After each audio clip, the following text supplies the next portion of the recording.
Untuk anak 18 tadi ada berita duka, konfirmasi apa benar beritanya ya? Putus-putus, Pak. Anak 18 tadi konfirmasi ada berita duka, benar? Iya, Pak. Almarhum bapaknya Nope meninggal dunia, Pak. Raffi dan Rehan lagi OTW ke tempatnya Nope. Oke. Ya, kita doain aja. Pak, sorry Pak. Ya. Nanti coba konfirmasi ke saya, Dit ya. Oh iya, siap. Thank you, Pak. Baik,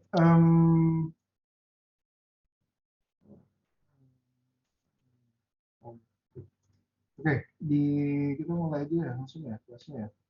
Jadi tolong di saya waktu absen ya. Di siapa namanya? Nove, Billy sama Rehan.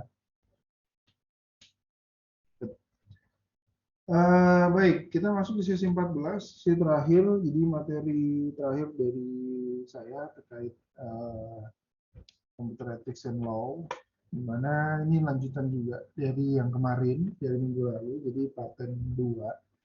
Di sini kita bicarain tentang prosedur permohonan paten. Mungkin apa namanya, ini juga jadi satu dua hal yang saya rasa prosedur-prosedur seperti ini nanti nggak saya masukin istilahnya di dalam UAS, tapi ini menjadi suplemen di mana pengetahuan untuk kalian ketika nanti apa namanya, kalian suatu saat mungkin akan mengajukan permohonan paten. Walaupun di kemudian hari mungkin saja prosedur tersebut akan berubah, tapi paling tidak perubahannya tidak akan terlalu jauh. Lalu akan ada kita bicarain tentang tata cara penulisan dokumen paten serta soal-soal terkait paten. Kita masuk dengan yang pertama di prosedur permohonan paten, di mana paten merupakan bentuk perlindungan atas invensi teknologi yang harus dimohonkan. Jadi seperti yang kita bicara minggu lalu, kalau tidak dimohonkan, paten itu tidak akan ada. Dan perlu diingat bahwa prosedur atau metode first come first serve lah istilahnya. Jadi siapapun yang pertama kali datang dia akan dilayani, dan siapa yang pertama kali datang dengan barang yang belum pernah dipatenkan dia yang akan dilayani, dia yang akan diberikan hak paten tersebut. Jadi apa namanya, paten ini tetap harus dipatenkan, tidak otomatis akan ada. Jadi untuk itu ada beberapa persyaratan yang perlu dipersiapkan, ya, diantaranya yang pertama itu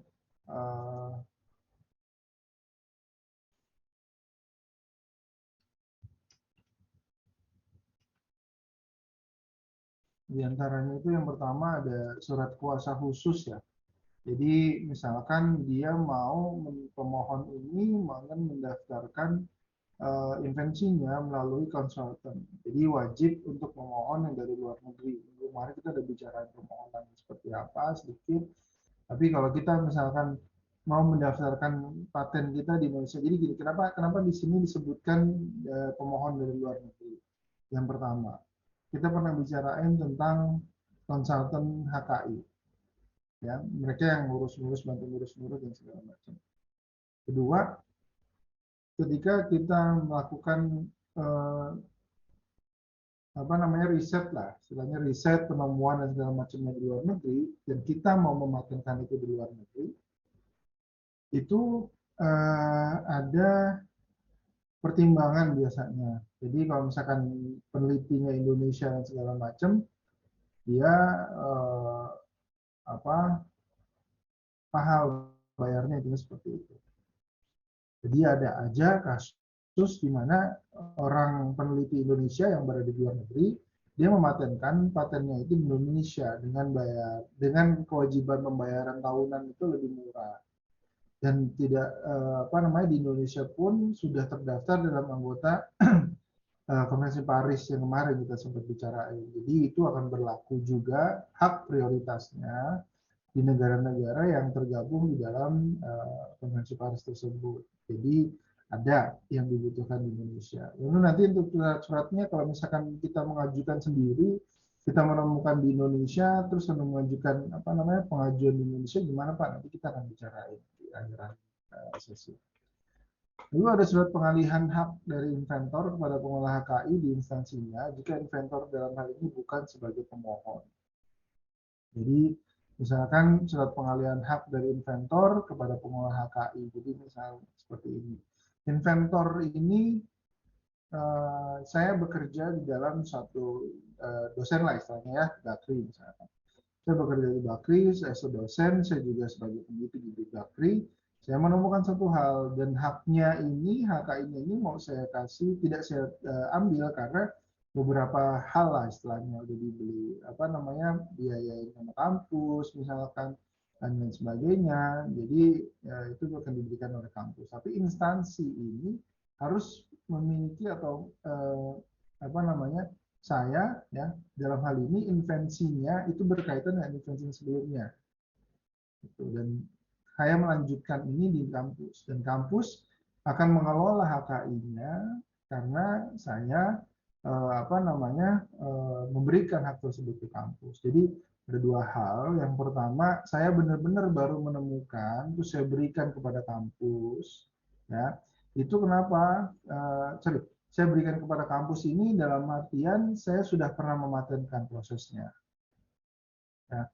Kedua, saya sudah pernah mematenkan, lalu saya melanjutkan paten tersebut. Paten ini kan mirip ya, yang baru segala macam ini kan saling berhubungan dengan yang lama. Nah, yang baru ini saya berikan kepada instansi, dalam hal ini kampus. Jadi, saya butuh untuk surat pengalihan hak dari inventor. Namun case ini ya, apa namanya salah satu persyaratan yang kita bisa pilih antara surat kuasa khusus atau surat pengalihan hak. Kalau nggak ada, kalau kita patenin sendiri gimana ya kita nggak butuh surat seperti itu. Tapi harus ada bukti bahwa memang apa yang kita patenkan itu benar-benar ciptaan kita, tidak merugikan orang lain, tidak mengambil dari orang lain. Pak, kalau tadi Bapak sempat bilang yang misalkan orang udah saya nemuin terus dipatenin sama teman saya gitu Pak, yang dia tahu. Ya, itu dalam hal artian dalam selama proses review atau selama proses waktu tertentu sebelum keluar ketetapan dari Dirjen HKI yang memiliki ketetapan hukum, tidak ada yang mengajukan, tidak ada yang komplain, tidak ada yang apa namanya permohonan untuk review dan segala macam lainnya. Permohonan untuk reviewnya seperti apa? Jadi ada misalkan saya mematenkan barang teman saya. Nah, teman saya ini ternyata saya patenin barangnya Bu Ati deh, biar gampang. Nah, Bu Ati tiba-tiba matenin, loh, ini udah dipatenin sama saudara Sigit misalnya. Nah, itu bisa terjadi konflik, terjadi apa namanya sengketa dan sebagainya. Dan tetap akan diselesaikan dalam hal yang ingin diselesaikan. Maksud saya bisa dalam koridor hukum, bisa dalam secara kekeluargaan, bisa dalam hal lain. Lanjut, surat pernyataan kepemilikan invensi dari inventor, ya berarti ada surat di atas materai yang menyatakan memang ini milik inventor yang mendaftarkan. Surat pernyataan invensi dari kepala pengelola HKI terkait di suatu instansi yang bertindak menerima pengalihan hak dari inventor dan sebagai pemohon atas invensinya. Lalu formulir permohonan paten dalam 4 rangkap, lampiran 2, serta deskripsi, klaim, abstrak, dan lampiran gambar jika ada masing-masing rangkap 4. Berikutnya tata cara penulisan dokumen paten. Jadi kita melihat ini dalam artian permohonan paten secara sebelum pandemi lah ya, yang bisa dibilang seperti itu. Jadi format dokumen patennya dibagi dalam 4 bagian pokok. Yang pertama ada deskripsi. Jadi di deskripsinya ada judul, ada bidang tekniknya, ya latar belakangnya, lalu uraian singkatnya, ya uraian singkat dengan gambar, dan uraian lengkap invensinya. Ya. Lalu ada lagi klaim, ada lagi abstrak, dan lampiran gambar tadi jika ada. Jadi 4 hal ini cukup dasar. Ya. Lalu kita maju lagi dengan deskripsi ditulis sesuai dengan format. Dari judul sampai uraian lengkap, intensi, kemudian dilanjutkan pada halaman baru. Untuk penulisan klaim begitu juga dengan abstrak. Untuk lampiran gambar, jika ada gambar dibuat pada lembar terpisah tanpa ada halaman. Jadi kosong, nomor halamannya nggak ada. Dan dokumen paten yang tulisannya sesuai kaidah, penulisan yang baku dari Ditjen KI. Kenapa? Mungkin pada masih sedikit bingung kenapa semua harus sesuai format. Karena Indonesia itu kalau menurut saya negara format. Kita akan dilihatnya bukan isinya, tapi yang pertama formatnya dulu. Formatnya bener nggak? Kalau dari formatnya aja udah salah, nggak akan dilanjutin walaupun isinya itu brilian. Indonesia begitu. Nah, memang sangat disayangkan, tapi ya, begitu adanya. Jadi kalau format kita tidak sesuai dengan format yang mungkin kita mau apply beasiswa misalkan. Atau saya waktu itu pernah mau coba apply dengan tim riset saya mengajukan penelitian di DIPI, ternyata tidak sesuai format. Kalau nggak sesuai format, ya udah langsung gagal. Di situ problemnya. Dan memang bukan problem sih, kita harus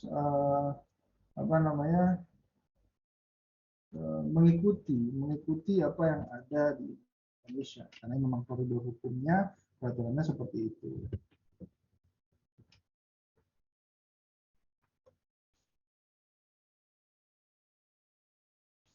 Lanjut, kita masuk dengan tampilan ya, deskripsinya seperti apa. Bisa dilihat di sini bahwa yang pertama ada penomoran baris, ada halaman baru mulai lagi dari awal, ada penomoran halamannya di atas ya, diberi keterangan khusus untuk deskripsi serta abstrak, ya judul patennya seperti apa. Lalu ada sistematika dokumen seperti yang mungkin kalian sebagian besar sudah menulis tugas akhir, ya ada sistematika penulisan. Jadi latar belakang ditulis seperti ini, ya. Lalu di sini ada diminta penomoran baris ya. Tadi saya bilang ya setiap halaman baru mulai lagi dari awal. Jadi misalkan di sini terakhir tahun nomor 35, di belakangnya ya mulai lagi dari 1 atau 2 atau 5 gitu. Jadi tidak mulai dari 35 di belakangnya dari 40, itu enggak. Hanya satu halaman permukaan yang digunakan, tidak boleh bolak-balik halamannya, serta tanda-tanda dengan garis rumus-rumus kimia atau matematika, dan tanda-tanda tertentu dapat ditulis dengan tangan atau dilukis. Gitu loh. Ya, contohnya di sini kan ada paraf ya. Ada paraf, terus juga layoutnya, marginnya ya di atas tuh 2-4 cm, bawah, kiri, kanan punya margin masing-masing, tinta hitam 12 points, dan lain sebagainya. Dan digunakan ketika di print menggunakan kertas printer HVS A4 100 gram. Di sini kita lihat Pak itu nomor di atas apa? Ya 0022630. Nomor di atas itu biasanya ketika di print ada dua hal. Yang pertama kita diberikan contoh penomoran oleh CDP di Ditjen HKI-nya, atau dua dikasih kertasnya sama mereka. Jadi kita harus beli kertas dari mereka seperti itu. Tapi untuk sekarang ada sedikit perubahan memang ketika sudah online. Tapi untuk ini memang kebijakannya seingat saya kadang-kadang ya, kadang ditetapkan ketika dirjennya ini pernah dirubah lagi. Jadi ini nggak diterangkan kenapa nggak nomor 0022630, ada yang ketika kita sudah kasih dokumennya yang ngecapin dari pihak Ditjen HKI-nya. Jadi kita cukup lihat lagi di sini, dan ketika kalian mendaftarkan kita harus lihat peraturan yang ada terbarunya seperti apa. Lalu tata cara penulisan dokumen paten. Yang pertama kayak tadi ya, kita udah lihat di sini ada judul invensinya. Ya, judul ini dibuat dengan kalimat singkat, lugas, dan jelas. Jadi tidak boleh Memuat iklan dan pujian, tidak boleh memuat merek dagang, dan tidak menimbulkan multitafsir. Ya. Jadi contohnya misalkan alat pembasmi nyamuk elektronik, teropong bidik malam Fujitech misalkan. Nah ini Fujitech ini teknologinya, itu bukan namanya Fujitech. Kalau Fujitech kan istilahnya nomornya kan begini. Nah, ini mungkin ada case-case seperti ini yang masih diperbolehkan. Kan ngomongnya aslinya seperti ini tulisannya Fujitech, tapi di Indonesia kan dianggap judul bisa dimasukin judul dan sebagainya, dikasih K diganti. Lalu ada pompa air Raja Sedot serta contoh-contoh lainnya yang mungkin bisa kalian lihat. Jadi contoh judul yang disarankan misalkan alat pembasmi nyamuk, ya judulnya di sini deskripsi alat elektronik pembasmi nyamuk, ya ditulisnya oleh kapital semua dan diberikan tanda satu. Lalu bidang teknik dan invensi. Bidang teknik invensi ini menjelaskan cakupan invensi secara lugas dan singkat, serta mencakup pengertian judul, di mana pengungkapan yang jelas dan lugas akan memberikan bantuan dalam menangkap inti invensi dan kata kunci yang dapat digunakan dalam kegiatan penelusuran dokumen pembantu. Jadi bidang teknik invensi biasanya diawali dengan kalimat invensi ini berhubungan dengan titik-titik. Lalu OMA atau misalkan invensi ini berkaitan dengan misalkan dan lebih khusus lagi invensi ini berhubungan dengan lebih dalamnya. Jadi memang berhubungan ini berhubungan dengan keilmuan ya. Makanya ketika paten itu kan kita berhubungan dengan sesuatu hal yang kita memang pahamin secara saintifiknya, secara knowledge-nya, secara keilmuannya. Tidak kalian coba-coba juga kalian tes-tes saya terus tiba-tiba jadi itu nggak mungkin. Lalu latar belakang invensi di sini kita lihat bahwa di latar belakang invensi ini dalam latar belakang invensinya yang wajib ditulis ya, antara lain misalkan mengungkapkan invensi yang terkait yang sudah dilakukan, menyebutkan fitur-fitur kuncinya, serta mengungkapkan kelemahan-kelemahan dari invensi-invensi tersebut. Jadi dari invensi-invensi tadi, fitur-fiturnya tadi, itu akan sebutin kelemahannya seperti apa. Jadi pastilah orang cuma bisa, pasti orang akan tulis kehebatannya lah. Jadi karena yang di sini juga dibutuhkan juga kelemahan-kelemahannya. Dan selanjutnya diungkapkan fitur-fitur dari invensi yang diajukan itu seperti apa, serta kelebihan yang dianggap sebelumnya. Jadi solusi. Jadi ada masalah, terus ada solusinya. Jadi ada kelemahan-kelemahan dari yang kalian milikin, teknologi yang lainnya, terus kalian sampaikan kelebihannya dari kalian solusinya. Lalu penjelasan latar belakang invensi pada prinsipnya jelas ya, lugas serta membahas poin yang menjadi inti invensi saja. Dan misalnya invensi yang berjudul pupuk organik hayati itu tidak perlu dalam latar belakang invensi dijelaskan Indonesia kaya akan bahan baku misalkan. Terus ada biomasa yang melimpah, Terus pentingnya pupuk secara detail, nggak perlu. Jadi cukup pupuk organik hayati ini apa? Ketika kita bahas tentang Indonesia kaya akan bahan baku, biomasa yang melimpah, terus pentingnya pupuk secara detail, itu udah ngomongin hal yang berbeda lagi. Dan cukup juga dijelaskan bahwa yang terkait dengan pupuk organik hayati yang telah dilakukan adalah A, B, C, dan lain sebagainya. Tidak dengan ini kita belum melakukan, tapi nanti ke depannya akan kita lakukan. Nggak perlu. Kita nggak perlu hayalan kalian itu diceritakan. Kita perlu yang sudah kalian lakukan, realisasi dari hayalan kalian, baru.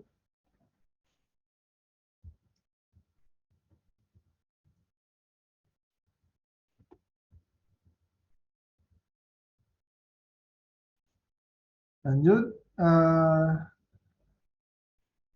Latar belakang invensi tadi ya, contohnya kita lihat seperti ini bahwa invensi merupakan teknologi yang berkaitan dengan apa? Juga telah diungkapkan sebagaimana terdapat pada judul, pada paten, ya, nomor berapa, tanggal berapa, dengan judul, di mana diungkapkannya. Namun invensi tersebut masih terdapat kekurangan, kekurangannya apa? Ya, invensi lainnya sebagaimana diungkapkan pada paten ini diungkapkannya apa? Lalu namun dengan demikian, invensi tersebut di atas masih mempunyai kelemahan-kelemahan dan keterbatasan. Antara lain apa nih keterbatasannya? Lalu dari keterbatasan tadi, yang saya bilang, kalian sampaikan kelebihannya apa yang kalian miliki untuk menyelesaikan masalah tadi. Lalu uraian singkat invensi. Uraian singkat ini kita lihat ya bahwa uraian singkat invensi ini mengungkapkan tujuan invensi yang diajukan, kemudian menjelaskan secara umum fitur-fitur esensial dari inti invensi tadi.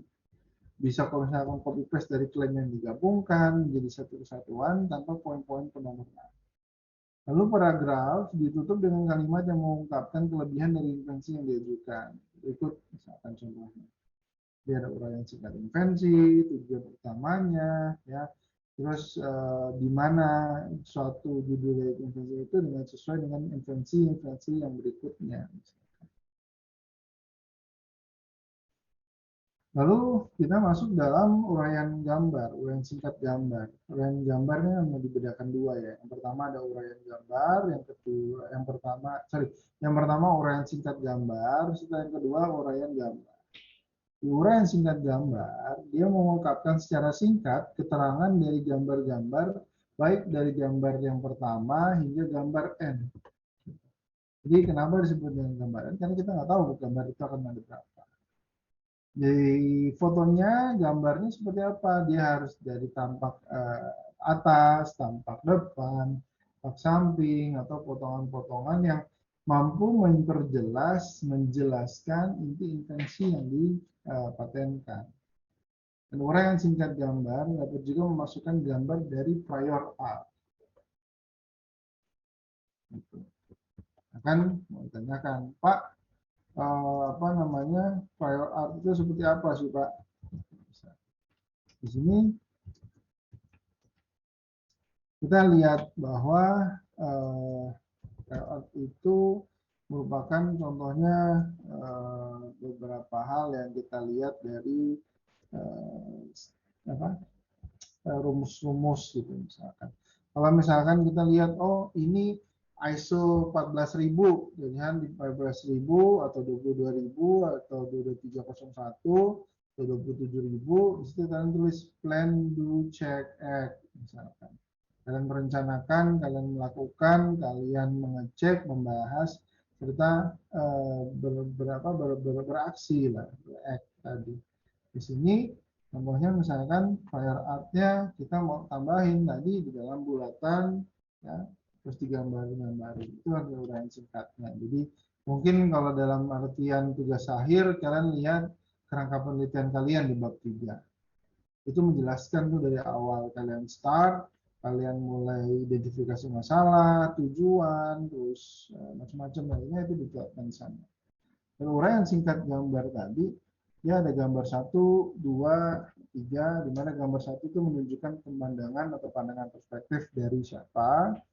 Lalu kedua menunjukkan tampak samping dari invensi tadi dan seterusnya. Gambar 3, 4, 5, 6. Uraian lengkap invensi berikutnya, yakni uraian lengkap invensi yang dituliskan secara rinci dan lengkap mengenai penjelasan atas fitur-fitur yang diklaim. Itu yang menjadi inti invensi. Sekarang kalau kita mengajukan, oh ini bisa browsing, ini bisa apa? Kemarin kita bahas di cloud teknologi kan ada apa namanya messenger, ya, ada dan sebagainya, dan itu harus dilakukan uraiannya secara rinci. Jadi kalau tidak secara rinci akan ada kemungkinan untuk orang lain akan berikan perincian yang seharusnya jadi milik kalian, tentu menjadi hak milik mereka kalau karena sesuainya itu tadi. Walaupun nanti kalian misalkan saya mempunyai, terus misalkan di sini Pradit mempunyai juga, Terus ya udah, scope-nya, hak-haknya akan berbeda. Dan uraian singkat ini dijelaskan juga dengan contoh-contoh perwujudan dari invensi tersebut. Semisal penulisan atau penggunaan istilah kata, ada simbol, juga harus konsisten, tanda baca, huruf kapital, serta juga menyesuaikan dengan kaedah-kaedah penulisan yang berlaku.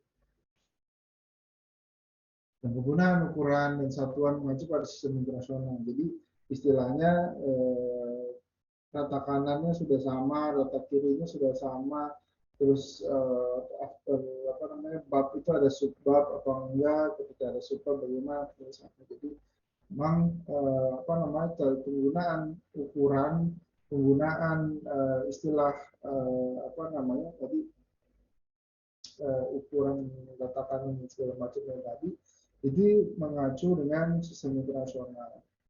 Lalu tata cara penulisan berikutnya tentang istilah asing dalam setiap bagian dokumen. Jadi setiap bagian dokumen, misalnya istilah asing, kita cari nih padanan katanya dalam bahasa Indonesia. Jadi kalau memang tidak ada padanannya dan istilah tersebut sudah familiar dan dapat diserap menjadi bahasa Indonesia, kalau ada kita berikan padanan bahasa Indonesia. Tapi kalau nggak ada, biasanya bagaimana caranya mereka itu antara lain memberikan italik, gitu. Memberikan fungsi italik. Jadi kalau kalian di TA kan tinggal apa namanya yang ini terus mesti italik seperti itu. Jadi biasanya seperti itu untuk bahasa asing yang tidak ada padanan katanya dalam bahasa Indonesia. Dan juga fitur apa namanya itu harus dijelaskan ya kenapa bahasanya seperti ini, kenapa tidak menggunakan padanan bahasa Indonesia ya. Terus juga fitur-fitur yang menjadi klaim harus dijelaskan dan diuraikan dengan uraian lengkap invensi, dan juga jika ada lampiran gambar juga harus diacu. Jadi kalau ada gambarnya harus masukin dan dijelaskan dalam uraian lengkap invensi. Jadi penjelasan di uraian lengkap invensi atau di bagian lainnya deskripsi boleh lebih luas dari klaim.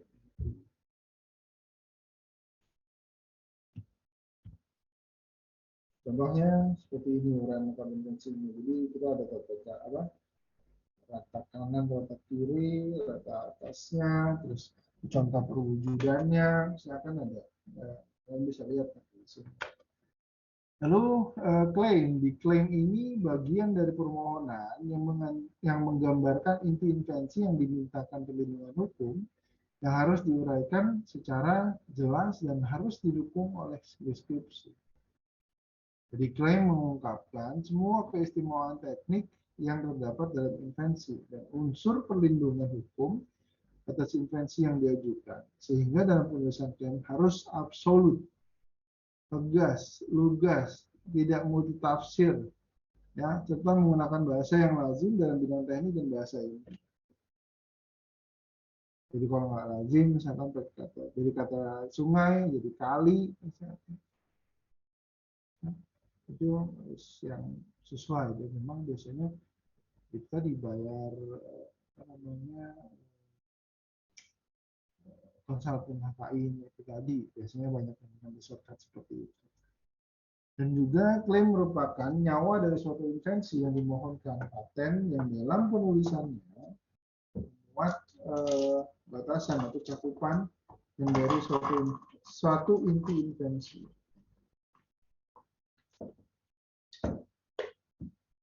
Dan fitur yang menjadi klaim pun harus didukung dan dijelaskan di dalam deskripsi, sehingga klaim tidak boleh lebih luas dari deskripsi. Jadi kalau kalian bilang deskripsinya, ayo kita masak Indomie misalnya. Tapi di klaimnya kalian bilang oh, nanti Indominya dua terus pakai telur, pakai sayur dan sebagainya. Itu kan di luar dari deskripsi. Nah, itu tidak boleh. Dan diklaim tidak boleh memuat gambar atau grafik, namun boleh memasukkan rumus kimia atau matematika. Jadi memang ada sedikit perbedaan dengan yang tadi, di antara klaim dengan yang tadi. Jika permohonan paten disertakan dengan gambar, maka dalam klaim dapat ditambahkan tanda-tanda baik berupa huruf, angka, atau angka yang mengacu pada gambar yang ditulis serta secara seragam di antara tanda kurung. Lalu ada lagi lainnya, klaim boleh lebih dari satu klaim yang dapat berupa klaim mandiri dan klaim turunan. Di mana klaim turunan ini merupakan apa namanya? Di mana klaim-klaim ini, misalkan klaim boleh lebih dari satu, yang pertama, terus ada klaim mandiri, dia tidak tergantung dengan klaim lainnya. Jadi klaim ini memang benar-benar urgenitasnya cukup tinggi biasanya.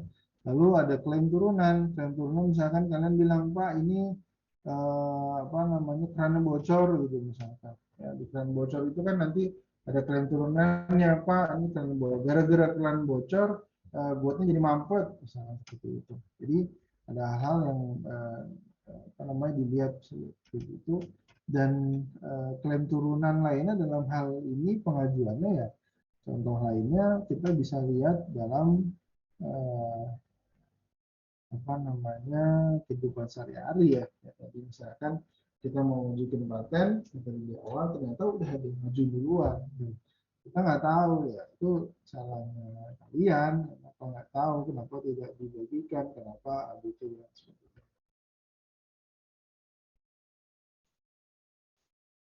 Dan apabila diajukan lebih dari satu klaim, akan masing-masing klaim akan diberikan nomor urut, tapi ini bukan oleh orang yang berbeda ya, kalau ini dengan orang yang sama. Jadi misalkan saya mengajukan ini ke DJKI, yang satu lagi saya mengajukan ke mana gitu. Jadi nomornya saya berurutan. Tapi tentu saja hal yang apa namanya dipatenkan akan memang wajibnya berbeda. Jadi klaim mandiri lebih dari satu, maka klaim mandiri tersebut bukan merupakan satu kesatuan invensi. Ini yang bikin sepatu roda, yang ini bikin skateboard, yang ini bikin ABC display. Cara menulis klaim, di sini cara menulis klaim diantaranya dalam satu bagian ya. Jadi digunakan jika belum ada invensi sebelumnya yang terkait atau dokumen pembanding terkait prior art-nya tidak diketahui. Dan klaim ini membuat pernyataan tunggal dalam satu kesatuan invensi atau satu klaim mandiri saja. Dan ketika kita lihat bahwa klaim yang ditulis itu dalam dua bagian dan digunakan jika invensi sebelumnya sudah ada dan diketahui, sehingga fitur-fitur pokok dari invensi prior art dipakai sebagai preamble ya, pendahuluan atau pengantar. Lalu yang kemudian dilanjutkan dengan tulisan dari klaim yang diajukan serta kata penghubung yang menjadi penyambung antara preamble dengan invensi yang diajukan. Jadi adalah misalkan invensi dan fitur preamble seperti apa, dicirikannya dengan invensi yang diajukan, di mana judul dan fiturnya seperti ini, dan di mana invensi itu akan diajukan kemana, misalkan itu dia masukin lagi klaim-klaimnya. Jadi contohnya seperti ini. Bagian 1, ada suatu kombinasi botol dan sedotan yang terdiri dari ini, sedotan 1, sedotan 2, sedotan 12. 1, 11, dan 12. Jadi kita harus lihat nih klaimnya seperti ini. Suatu badan botol yang memiliki alas dan outlet, pada bagian atasnya memasukkan minuman ke dalam bolong, mungkin ini maksudnya bolong. Dan semua sedotan yang pada bagian ujungnya terhubung dengan bagian bawah badan botol sebagai saluran air dari dalam botol. Jadi kita masukin yang sedot ya. Dan lubang outletnya ini pada ujung atas dari sedotan mampu tersebut sebagai saluran keluar air. Ya, ada beberapa hal lainnya ya, suatu judul invensi kayak tadi 1, 2, dan 3 gitu ya dimasukin, serta ada bisa juga dilakukan di sini antara klaim bagian 2 istilahnya. Lalu dilema ketika kita menulis klaim itu, pertama menulis klaim itu terlalu luas, yang memudahkan terantisipasinya oleh fitur yang lebih spesifik. Misalkan kita minta BAA bayarnya lebih mudah dong gitu. Ya. Terus klaimnya spesifik ya, ini ada vendor yang ini ngajuin tapi ternyata dulunya salah, beda dari harapan misalnya. Jadi dan ketika transaksi fitur spesifik, misalkan dari yang tadi disampaikan vendornya siapa, dia kerjain dan segala macam, terus udah selesai, dia AST ada rusak. Ini loh kondisinya seperti ini.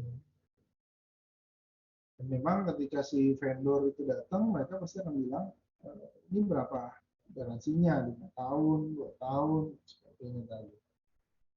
Lalu,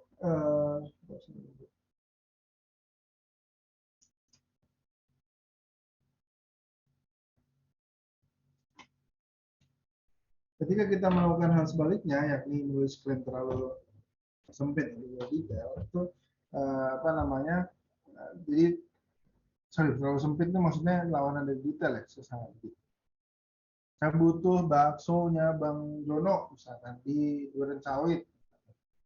Itu kalau saya bilang yang tidak apa namanya tidak diberikan deskripsi yang lengkap, klaim yang terlalu sempit tadi, cuma saya mau makan baksonya Bang Sawit. Sawit banyak.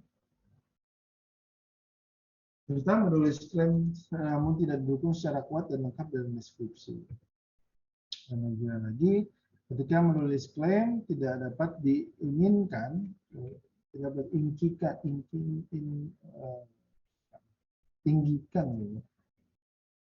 Menulis klaim namun biasanya karena kegagalan dalam identifikasi tidak menulis klaim namun tidak diinginkan.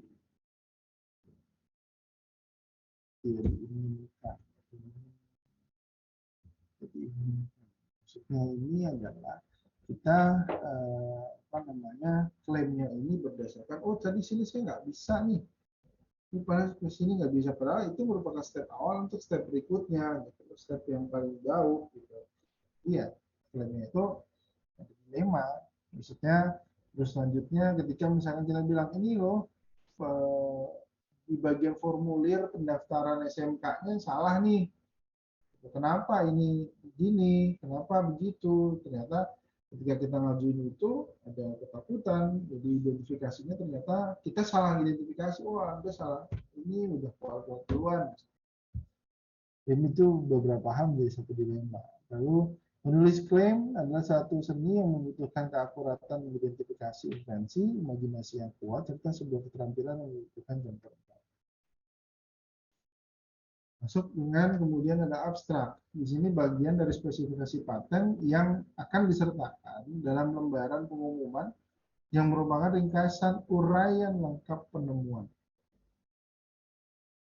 Ringkasan, urasan, terus sebagainya yang itu menjadi satu hal penting dalam ketika mengajukan suatu dokumen.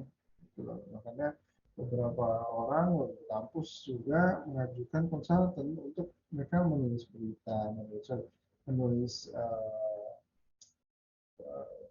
ulangan dan segala macam. Pokoknya tulisan-tulisan yang itu bisa ditangani oleh si konsultan, baik itu konsultan legal, konsultan ekonomi dan sebagainya.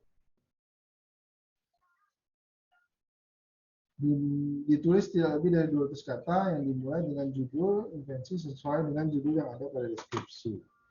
Lalu abstrak boleh memuat rumus kimia atau matematika, formula, tabel, dan gambar jika ada. Jadi muatan abstrak tidak boleh mengandung pernyataan spekulatif dan tidak mengandung pernyataan melebihkan serta harus mengandung pernyataan yang menunjukkan bidang teknik dari invensi. Di mute.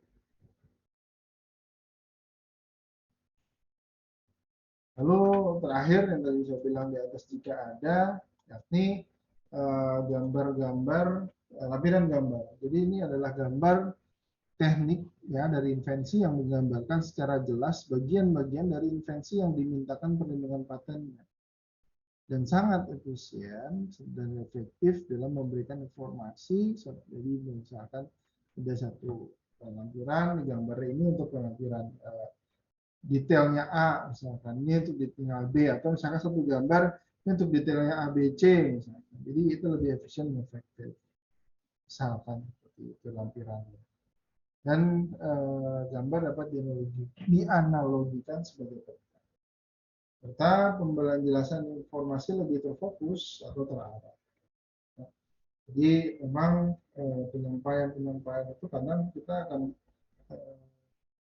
kesulitan karena ya kalau kita tempat melakukan sendiri terus tidak dan sebagainya biasanya informasi-informasi atau bagian-bagian penggambaran tadi sulit.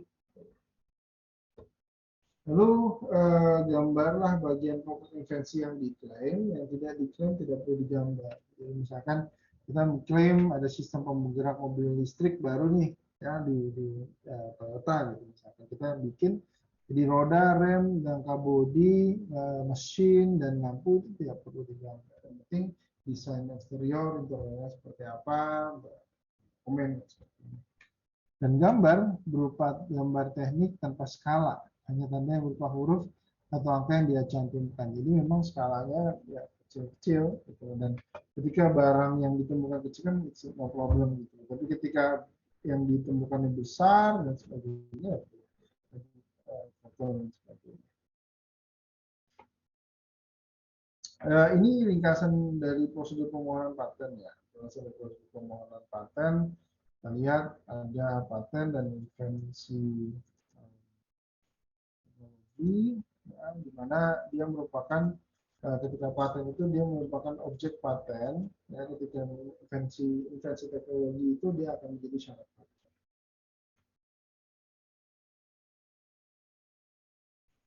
Lalu lanjut dengan produk proses metode, yakni pengembangan atau penggunaan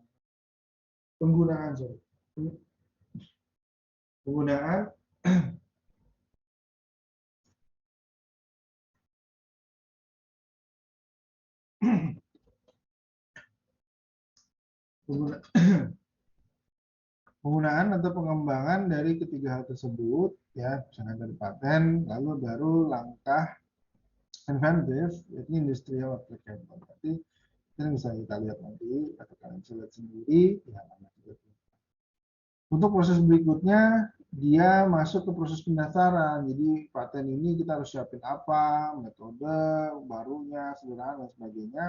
Masuk ke prosedur pendaftaran. Di prosedur pendaftaran kita daftar dulu ya, ke intelektualnya, tarifnya berapa, pernyataan formalitasnya seperti apa, pemeriksaan, ada publikasi, ada pemeriksaan substantif dan keputusan ditolak atau tidak. Mungkin sedikit saya share video ya untuk kita lihat tadi contoh dari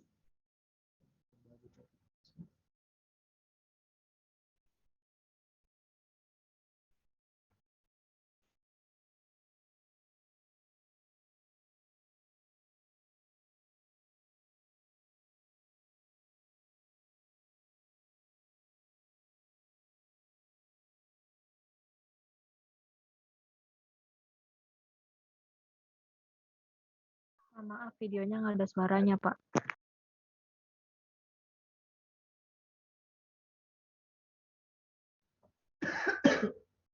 gimana, sorry? Nggak ada, Pak. Kalau di Iya, saya nggak ada nggak ada suaranya, Pak. suaranya, Pak.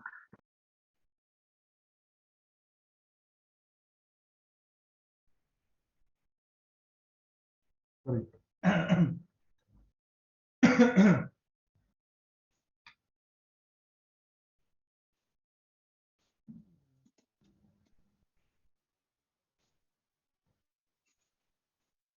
Udah ada? Sorry. Sejak 19 Agustus 2019, Udah kedengeran? Udah ada, Pak. Udah, Pak. Oke.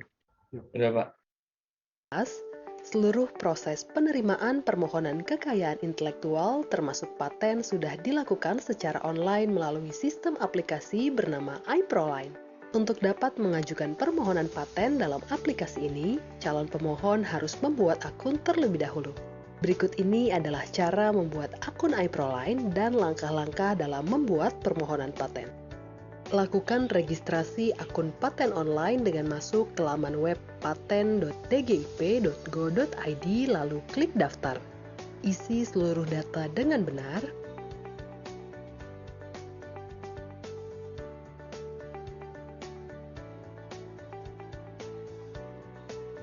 Lampirkan surat keterangan UMK jika Anda merupakan usaha mikro kecil dan menengah, dan SK Akta Pendirian jika pemohon merupakan lembaga pendidikan atau litbang pemerintah.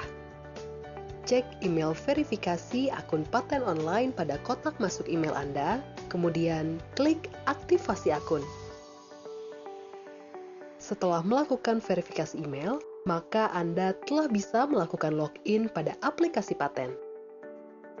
Sebelum mengisi formulir permohonan, pastikan Anda sudah mempersiapkan dokumen persyaratan permohonan paten, yaitu dokumen deskripsi dalam bahasa Indonesia dan bahasa Inggris, sequence jika ada, klaim, abstrak, dan gambar invensi jika ada.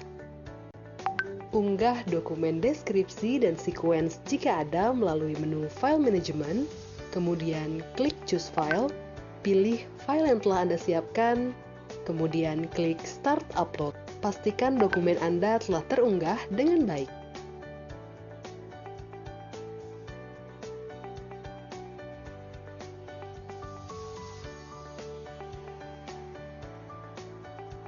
Selanjutnya, untuk mengajukan permohonan paten, pilih menu permohonan, kemudian klik Buat permohonan baru. Dalam pengisian formulir permohonan, langkah pertama Anda harus memilih jenis paten yang akan dimohonkan. Kriteria pemohon sesuai dengan pembuatan akun, kemudian lengkapi data pemohon yang diisi dengan nama perorangan ataupun badan hukum. Pada kolom pecahan, apabila paten yang diajukan adalah paten baru, klik Tidak. Apabila paten tersebut merupakan paten pecahan, klik Ya. Kemudian, isi nomor permohonan paten induk. Lengkapi data korespondensi dengan nama, alamat, nomor telepon, dan satu alamat email aktif untuk kebutuhan surat menyurat dari DJKI. Jika semua data sudah diisi dengan benar, klik Simpan dan selanjutnya. Pada langkah kedua, masukkan data inventor berupa nama, kewarganegaraan, alamat, email, dan nomor telepon. Klik Tambah untuk memasukkan data pada tabel daftar inventor, maka data akan muncul pada tabel. Lakukan langkah yang sama jika inventor lebih dari satu orang. Setelah selesai, klik Simpan dan selanjutnya. Pada langkah ketiga, klik Tidak apabila permohonan paten diajukan tanpa hak prioritas. Apabila permohonan paten diajukan dengan menggunakan hak prioritas, klik Ya. Kemudian isi data prioritas berupa asal negara penerbit dokumen prioritas, tanggal dan nomor prioritas, kemudian klik Tambah. Lakukan langkah yang sama jika terdapat beberapa negara yang mengeluarkan dokumen prioritas. Setelah selesai, klik Simpan dan selanjutnya. Pada langkah keempat, Anda akan diminta untuk melengkapi data dan dokumen terkait invensi yang dimohonkan. Isi judul invensi dalam bahasa Indonesia sesuai judul yang ada pada file deskripsi dan abstrak yang diunggah, dan judul invensi dalam bahasa Inggris untuk permohonan dari luar negeri. Isi klaim sesuai dokumen klaim yang diunggah, klik tombol tambah untuk menambahkan klaim. Pastikan jumlah klaim sesuai dengan klaim yang telah diisi sebelumnya. Apabila terdapat lebih dari 10 klaim, maka akan dikenakan biaya tambahan terhadap kelebihan klaim tersebut. Isi abstrak dalam bahasa Indonesia sesuai dokumen abstrak yang diunggah, dengan jumlah kata maksimal 200 kata dan tidak lebih dari 1 lembar. Masukkan pula isi abstrak dalam bahasa Inggris untuk permohonan dari luar negeri. Untuk permohonan dari luar negeri, selain memasukkan judul dan abstrak dalam bahasa Inggris, wajib memasukkan judul dan abstrak dalam bahasa Indonesia. Pada langkah kelima, Anda akan diminta untuk mengunggah seluruh lampiran dokumen dan pembayaran. Pilih file deskripsi dan sequence yang telah diunggah pada File Management dengan klik Pilih Dokumen, kemudian pilih nama file yang dimaksud. Kemudian unggah dokumen klaim, abstrak, dan gambar teknik dengan klik Choose File. Lakukan pembayaran permohonan paten dengan klik link pembelian voucher paten. Laman akan menuju aplikasi pembayaran PNBP DJKI, simpaki.dgip.go.id. Lengkapi seluruh isian pada laman Simpaki, kemudian klik proses. Lakukan pembayaran melalui bank sesuai dengan nominal yang tertera dengan memasukkan kode billing. Setelah dilakukan pembayaran, masukkan kode billing tersebut pada kolom pembayaran permohonan voucher paten. Jika terdapat kelebihan deskripsi, kelebihan klaim, atau ingin mengajukan percepatan pengumuman, maka Anda harus melakukan pembayaran kelebihan dengan melakukan klik link pada isian tersebut. Ikuti langkah-langkah pembayaran seperti tahap sebelumnya. Untuk pembayaran pemeriksaan substantif, dapat Anda lakukan bersamaan dengan permohonan paten ataupun menunggu selesainya tahapan pemeriksaan formalitas. Unggah dokumen pendukung lainnya seperti surat kuasa bila pemohon menggunakan konsultan KI, surat pengalihan invensi jika pemohon bukan merupakan inventor, surat pernyataan kepemilikan invensi, surat prioritas jika permohonan menggunakan hak prioritas, dan lain-lain dalam format PDF. Jika dirasa semua sudah diisi dengan benar, selanjutnya klik simpan dan selanjutnya. Selanjutnya akan ada tampilan draft pemohon, serta tampilan dokumen-dokumen apa saja yang data-data tersebut sudah benar. Jika sudah benar, klik ajukan permohonan. Selanjutnya, pemohon akan mendapatkan formulir pendaftaran paten yang sudah tertera nomor permohonan paten atau paten sederhana yang dapat diunduh sebagai bukti permohonan paten sudah masuk ke DJKI. Pemohon dapat melakukan pengecekan terhadap proses permohonan paten yang telah diajukan dengan klik menu permohonan, kemudian pilih daftar permohonan. Jika masih menemui kendala dalam melakukan permohonan paten, Anda bisa menghubungi DJKI melalui saluran-saluran berikut.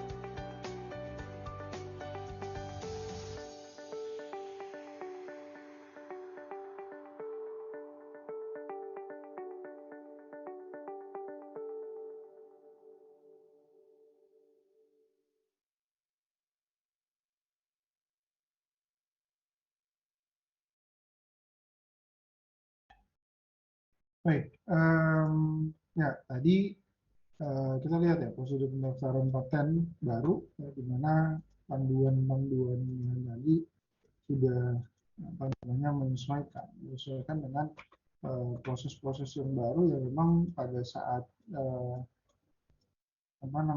tadi sempat disebutkan tahun 99, 2000 memang kebutuhan digitalisasi sudah mulai dirasakan. Ya. Terlebih ketika pandemi kemarin memang banyak sekali. Jadi ketika pandemi kemarin banyak sekali memang kebutuhan-kebutuhan untuk beberapa hal ini dilakukan di online. Jadi di situ hal-hal tadi menyesuaikan dengan yang baru istilahnya. Baik, saya rasa cukup materi dari saya. Silakan kalau ada yang mau menanyakan, kita akan coba melakukan review satu semester ini. Tapi sebelumnya saya akan coba absen dulu ya.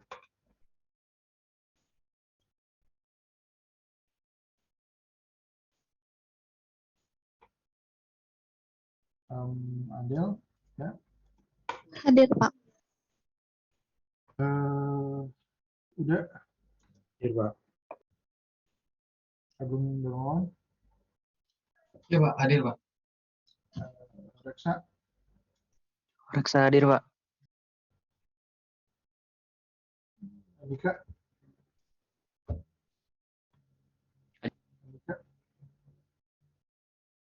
Ika hadir Pak.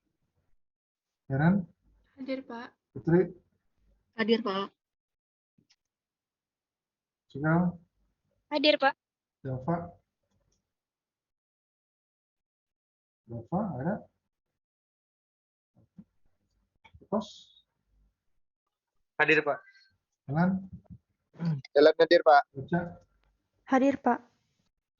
Debbie, Hadir, Pak. Febiola, Hadir, Pak. Galuh, Tono, Hadir, Pak. Nisa, Hadir, Pak. Mai, Hadir, Pak. Mary, Hadir, Pak. Yusuf, Hadir, Pak. Fahri, Hadir, Pak. Abdul, Hadir, Pak. Raffi, Hadir, Pak. Alen, Hadir, Pak. Nadia, Hadir, Pak. Nisha, Hadir, Pak. Niken, Hadir, Pak. Ines, Hadir, Pak. Nove, sorry, Nove tadi nggak ada. Pipit, Hadir, Pak. Radit, Hadir, Pak. Jana, Hadir, Pak. Billy, confirm sana, Dit. Saya ada, Pak. Oh, udah. Rehan, Hadir, Pak. Eja, Hadir, Pak. Rendiani,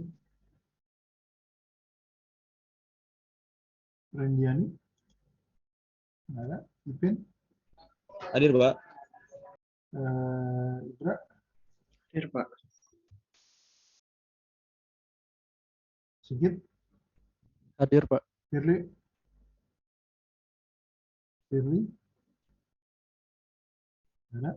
Yoliza, Hadir, Pak. Zaira. Hadir, Pak. Baik, silakan kalau yang mau ditanyakan mengenai konten, materi, dan segala macam dari 14 pertemuan terakhir sebelum kita close kelasnya dan saya masuk dengan quiz. Bapak, maaf katanya Ili reconnecting, Pak. Pilih sama? Firlia, Pak. Oh, Firly. Oke. Iya, Pak. Nanti kalau udah masuk, suruh notice ke saya. Nggak ada?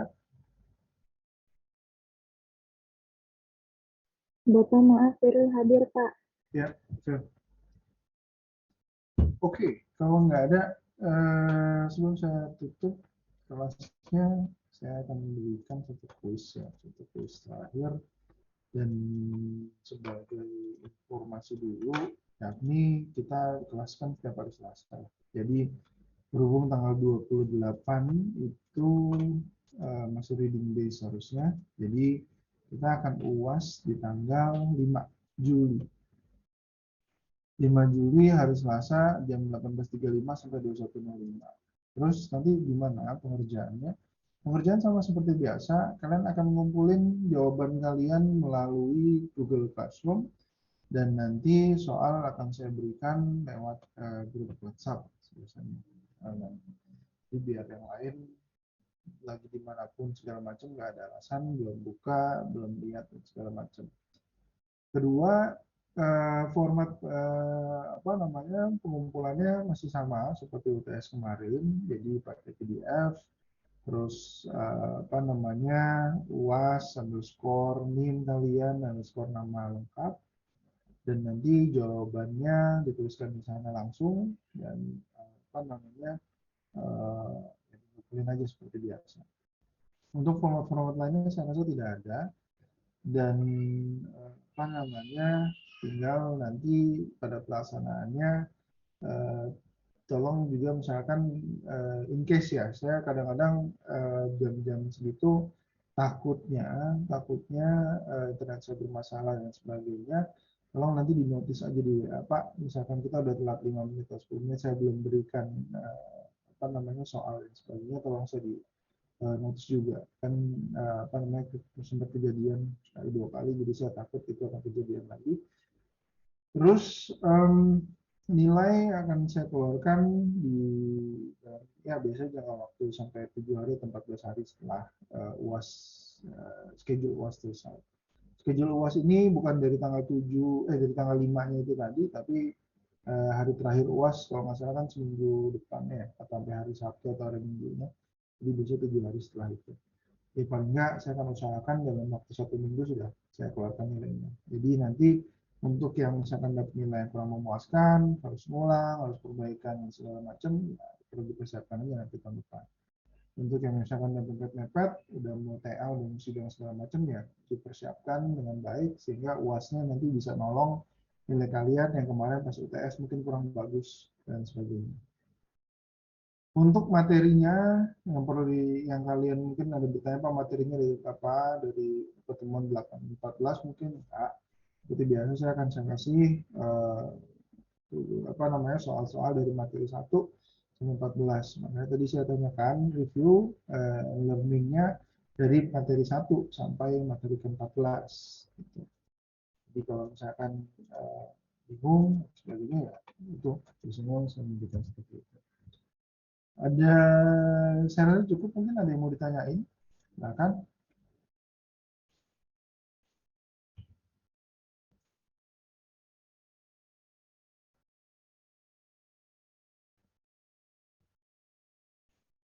Gimana?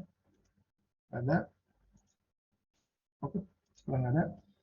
Kalau tidak ada, kita masuk dengan kuis terakhir ya. Seperti kemarin, mungkin ini akan jadi salah satu nilai tambahan untuk tugas dan sebagainya.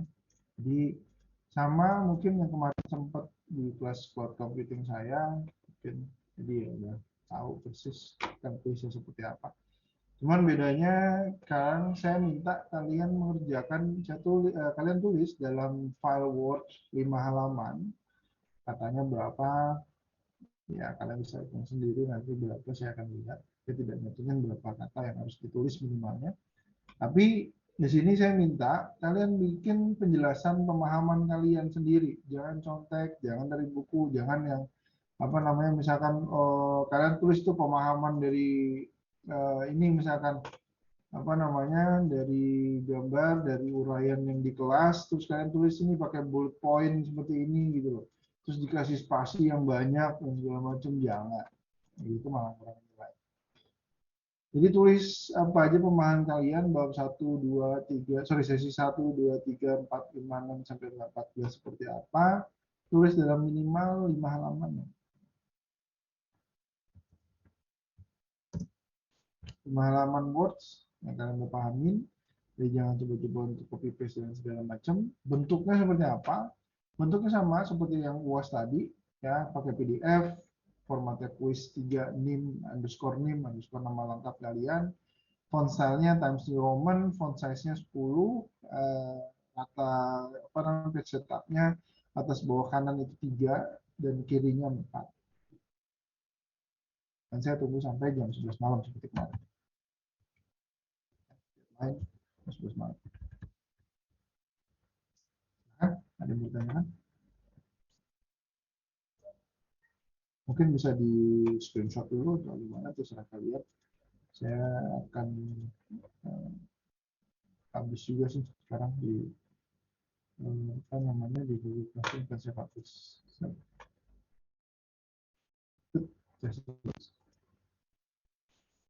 Ada yang mau ditanyakan?